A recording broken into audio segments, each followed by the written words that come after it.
Rain hammered against the broken window pane as the little girl's voice pierced the night. "Please, Mommy, don't hurt us," she screamed, clutching her younger brother under a threadbare blanket.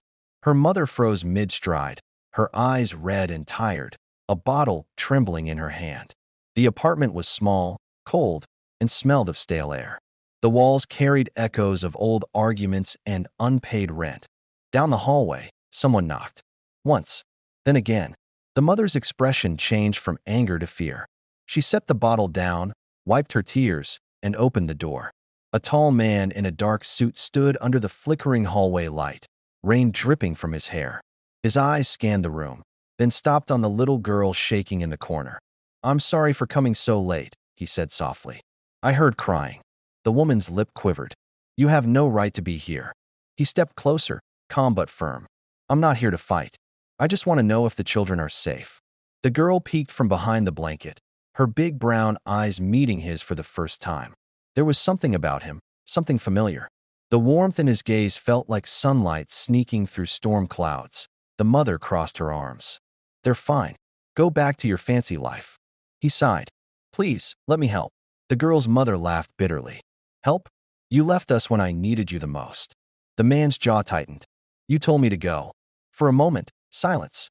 Only the rain dared to speak. Then, a faint voice came from the corner. "Mommy, who is he?" The woman swallowed hard, her eyes darting between the man and the child. "No one you need to know." But the man knelt down to the girl's level, his voice shaking. "Sweetheart, I think I might be your father." The words hung in the air like thunder before a storm. The girl blinked, confused, then looked at her mother. The woman turned away, covering her face. "You're lying," she whispered. "You don't just show up after 6 years and call yourself a father."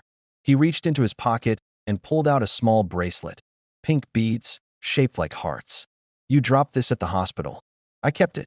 Her eyes widened. She remembered that bracelet. It had fallen from her wrist the day the girl was born.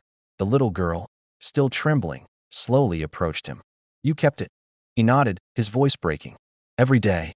The room fell quiet again, but this time the silence wasn't angry, it was fragile. The mother's shoulders slumped. The anger that had once protected her began to fade, replaced by something softer, something she'd buried long ago. "I didn't want her to hate you," she said, tears spilling. "I just didn't want her to hurt." He looked at her with tired compassion. "And yet she still hurts." The woman's legs gave out, and she sank to the floor, crying into her hands. The man reached out, not to blame, but to comfort. "Let me help you both," he said gently. "Not for me, for her." The girl moved closer, wrapping her little arms around both of them. She didn't understand everything, but she understood love when she felt it. The three stayed there, together on the floor, rain whispering against the glass. Hours later, the man carried the girl to his car. The city lights reflected on her sleepy face as she leaned on his shoulder. "Where are we going?" she murmured. "Somewhere warm," he said, tucking the blanket around her. The mother stood at the door, arms crossed but eyes soft. The man paused, then spoke without turning back. "You're welcome to, if you're ready to start again." She didn't answer, but when he looked in the mirror as he drove away, he saw her silhouette in the window, hand pressed to the glass. Days passed. The girl woke in a big house filled with sunlight and quiet laughter.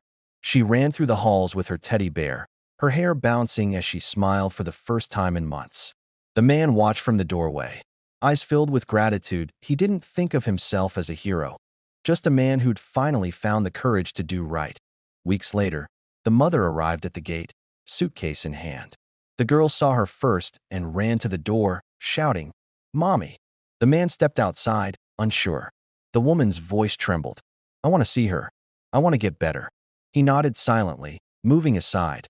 That night, the three of them sat together for dinner. There were no perfect words, no promises carved in stone, just small laughter, clinking forks, and the sound of healing beginning quietly between them. Outside, the rain had stopped. The world felt cleaner, lighter,